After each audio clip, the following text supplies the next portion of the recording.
Stage 4 restrictions in Melbourne. It's early August.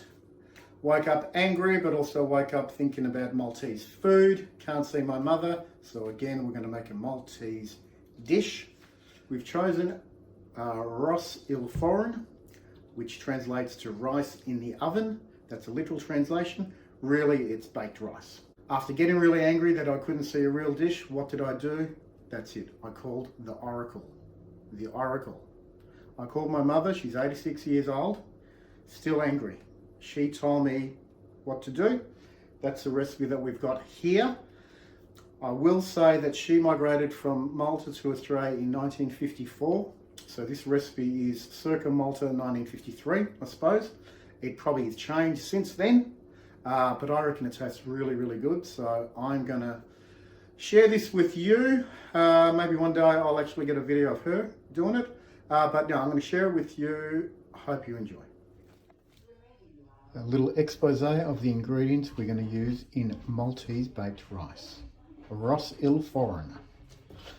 You're going to use cheese, mince, tomato, can of tomato, bit of stock. I'm going to throw in some corned beef just to mix it up a bit of ricotta cheese, curry. I know it's Maltese food, but they actually put curry in everything. Just go with it. Salt, medium grain rice. And eggs. We're going to use a lot of eggs. 1 onion, about that big, chop it small. We're going to put in a leek, 1 leek. Garlic, cloves, about that much, about 4. Okay, in the end it was 6 cloves of garlic. It's all fine. Going to go the onion first. We'll let that fry down for a bit. You can buy that garlic paste crap from the supermarkets that's already emulsified and beaten to a pulp and all the rest of it. It's in a tube and all the rest of it. You can do that if you're crap. What you probably should do is grab some garlic, chop it up, grab a knife. This is a knife, okay? If you've never seen a knife, this is a knife. Grab the knife and go, and keep doing that for like 3 minutes until it looks like a paste. Heaven forbid. It might take 3 minutes of your time, but it's going to be better than that garlic paste crap, okay? So, just a little tip. Nothing to do with the baked rice, just a little tip, but, you know, while we've got a lot of time on our hands with COVID, you might as well use it to sharpen up your knife skills. Yep. All right, now we're adding the leek, just a little bit after. Probably could have done it at the same time, but don't know. I'm just used to frying off the onion for a little bit and then putting the other ingredients. Fry down a bit, so we'll just add the garlic. Let that go for a bit. That garlic smells really good, so while it's doing its thing, it's time to add the mince. Today we've gone a bolognese mince, which is basically just a beef mince and pork. Maybe it's got a touch of veal as well. Let me double check. No, pork and veal. Okay. I'm just using half a kilo. It depends how much you want to do, but half a kilo seems right for this job. Probably doesn't need the water and the packet in it.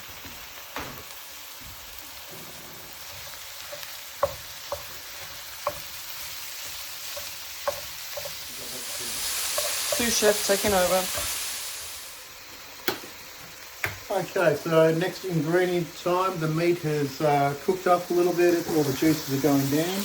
Apparently you use, this is what the Oracle says, 1 can of tomato.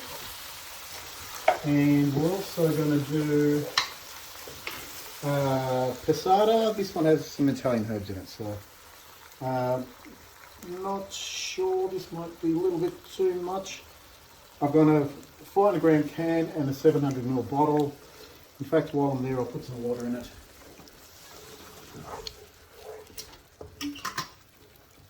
Shake it up.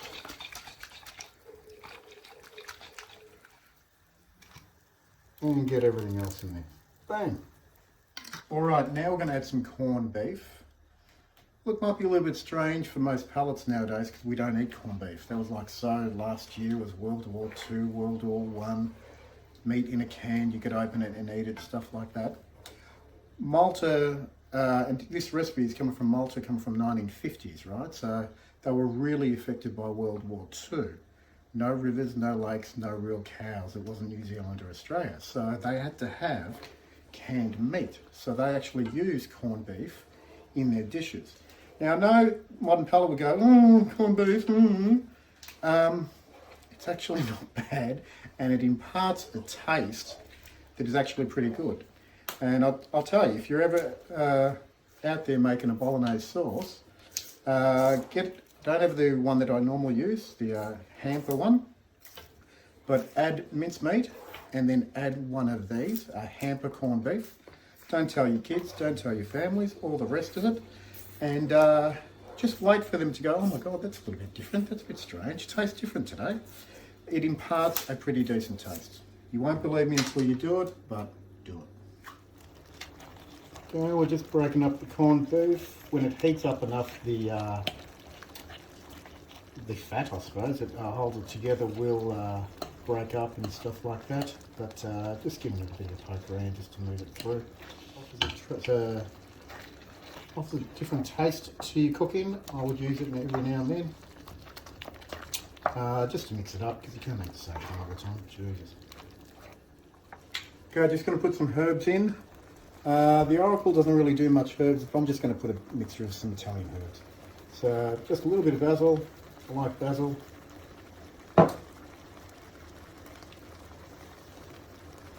Not too much. We don't want it too Italian. A bit of rosemary. Bit of thyme. And you can totally skip this part, okay? You don't have to put these herbs. Bit of oregano. Give that a stir. Okay. Now the next part, the next spice is what you've got to put in. Okay, I repeat, the next spice is what you have to put in. This is direct from the Oracle. You've got to put in Keen's curry. Not any other curry, not any other brand of curry, not McCormick's curry or any other curry. It's got to be Keen's curry. Although that's typically the only one I see. Anyway, all right, you've got to put enough curry in there. This is what she said. Enough curry in there so it smells good. I don't know. So I've just done... That's 3 small teaspoons of curry. Okay, maybe 1 good teaspoon. 1 good tablespoon. All right, give that a stir around.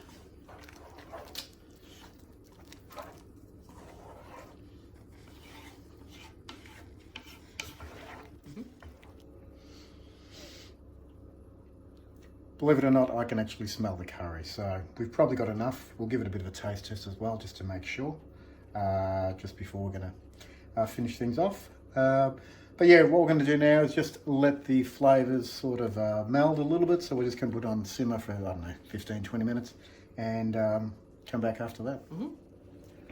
Whew.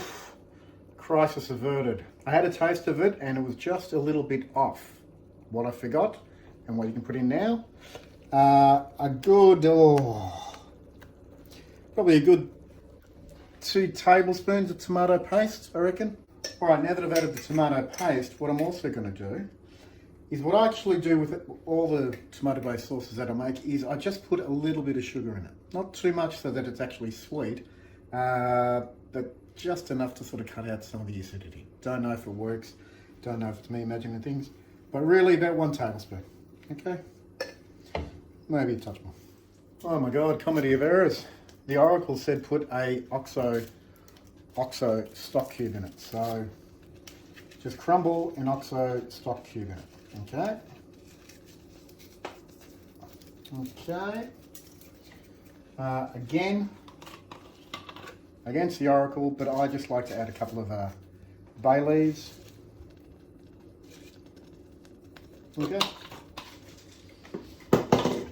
So just to go through all the spices and stuff we did, the only spices you really have to do according to the Oracle are the curry powder and the OXO beef cube. I have jazzed it up just a little bit and put in a little bit of Italian herb, not too much so it overpowers it, just a little bit of Italian herb, and I've put in some bay leaves, okay? I also put in some sugar. Not sure if the Oracle puts in sugar. Yep. All right, time for the taste test. Here we go.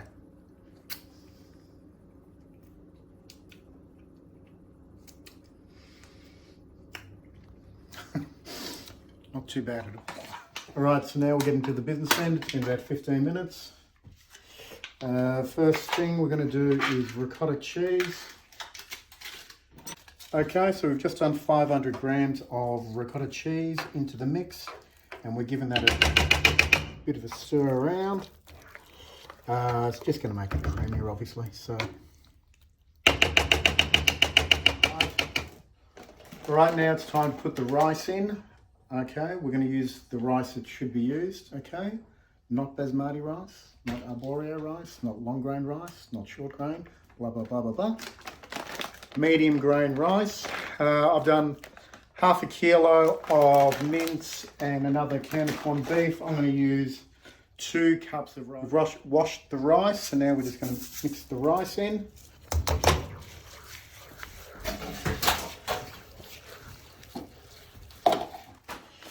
Okay, next step, we're going to put in a good handful of the perfect baked cheddar, mozzarella, and a bit of parmesan, okay?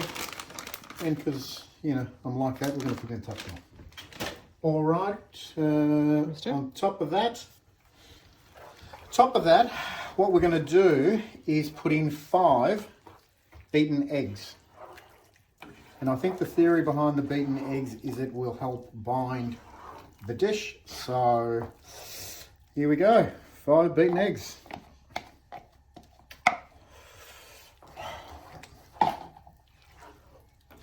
Alright, mix and mix and mixing, mix it all the way through.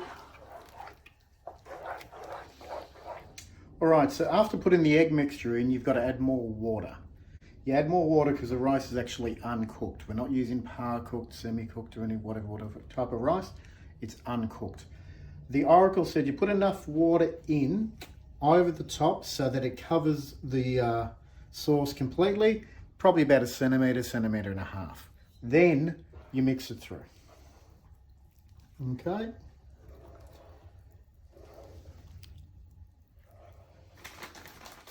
Okay, last step is putting a bit of cheese over the top. I know, lots of cheese, ricotta cheese, mixed cheese, this cheese, that cheese. We'll just put a little bit, we won't go too nuts. And into the oven we go.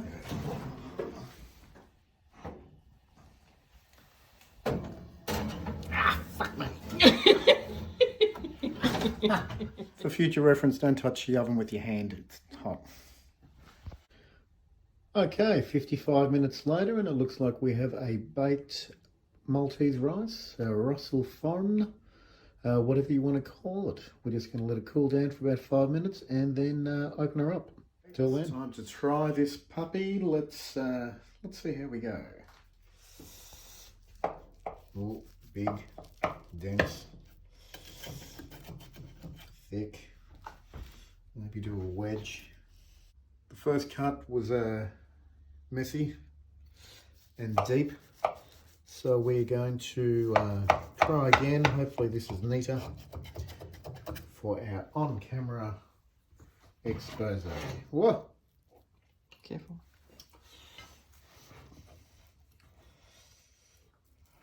Okay, bingo, bingo, bingo.